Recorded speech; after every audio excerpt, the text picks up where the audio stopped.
पत्नीच्या या 5 चुकामुळे नवऱ्याची बर्बादी 100% होते. त्याच्यावरील 4 उपाय पण आपण पाहणार आहोत. श्री स्वामी समर्थ. मित्रांनो, हे तुम्ही ऐकले असेलच की प्रत्येक यशस्वी व्यक्तीच्या मागे स्त्रीचा हात असतो. ही म्हण केवळ बोलण्यापुरती मर्यादित नाही. खरं तर हिंदू पुराणात देखील पतीच्या यशाचं मुख्य कारण पत्नीला मानले जाते. असे म्हणतात की लग्नानंतर पतीचे भवितव्य मोठ्या प्रमाणात पत्नीवर अवलंबून असते. लग्नानंतर काही लोकांचे नशीब पूर्णपणे बदलते आणि ते यशाच्या वाटेवर चालू लागतात, तर काही लोक लग्नानंतर आपले नशीब गमावण्यास सुरुवात करतात, म्हणजेच ते अधोगतीकडे वाटचाल करताना दिसतात. असं घडण्यामागचं कारण बायकांच्या काही चुकाही होऊ शकतात. भविष्य पुराणात पती-पत्नीच्या काही नियमामध्ये वर्णन आहे. पत्नीच्या काही चुकांचा उल्लेख आहे. लग्नानंतर जर पत्नीने एखादी चूक केली असेल तर त्याचा परिणाम थेट तिच्या पतीवर आणि त्याच्या नशिबावर होत असतो. बऱ्याच बाबतीत पतीची प्रगतीसुद्धा थांबते आणि म्हणूनच लग्नानंतर पत्नीने काही नियमांची काळजी घ्यायला हवी. पत्नीने हमखास पाळले पाहिजेत अशा काही नियमाबद्दल आज आपण जाणून घेऊयात. पतीला बर्बाद करू शकणाऱ्या अशा बायकोच्या 5 चुका. पहिली चूक, सकाळी उशिरा उठणे.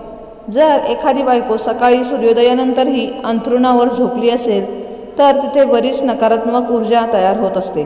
असे म्हणतात की उशिरा उठणाऱ्या महिलेच्या पतीला नेहमीच दुर्दैवीपणाचा सामना करावा लागतो.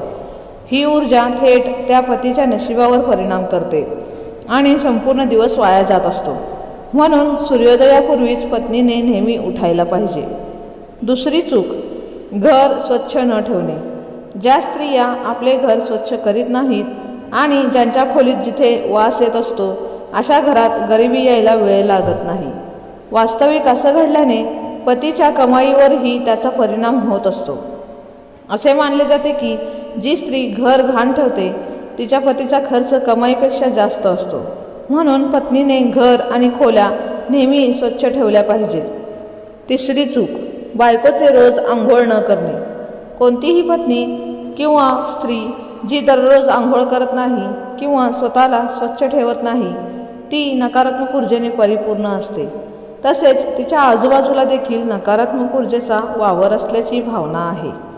अशा परिस्थितीत नवरा आळशी बनतो आणि त्याचं मन कामावर किंवा कशावरही लागत नाही.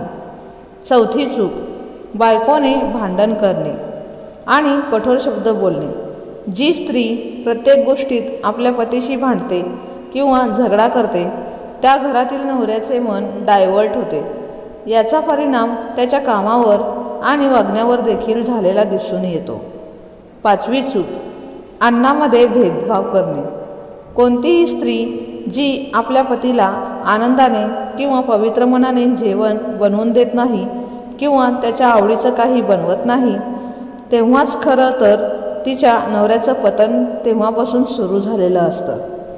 या अशा चुकामुळे दुर्दैव नेहमीच पत्नी किंवा पतीच्या मागे लागून राहील आणि नशीबही आपल्या आवडीचं काही वाटायला येऊ देणार नाही. दुर्दैवीपणा टाळण्याचा एक मार्ग देखील आहे, परंतु याचा अर्थ असा नाही की आपण कर्म करायचे नाही, केवळ उपायांच्या सहाऱ्याने चालत राहायचं. आपण स्वतःला प्रगतीच्या मार्गावर सतत ठेवा. चांगले कर्म करत राहा. जर आपण दररोज सकाळी निर्मळ मनाने उठलात आणि खऱ्या मनापासून कोणत्याही फळाची अपेक्षा न करता गायत्री मंत्राचे ध्यान केले तर आपल्याला सद्भावना प्राप्त होईल.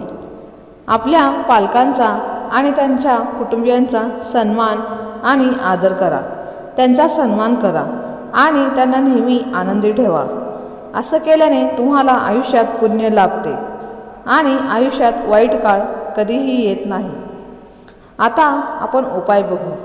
आता जो उपाय आम्ही तुम्हाला सांगणार आहोत तो आहे सूर्योदयानंतर आणि सूर्यास्त होण्यापूर्वी करावयाचा आहे. 1 नंबर, आपल्याला एक पोळी घ्यावी लागेल आणि आपल्यावरून ती 31 वेळा घड्याळाच्या दिशेने फिरवायची आहे. हे केल्यावर ती पोळी कुत्र्याला खायला द्यायची आहे किंवा नदीत प्रवाहित करायची आहे. यामुळे दुर्दैव देखील आपल्या आसपास फिरकणार नाही.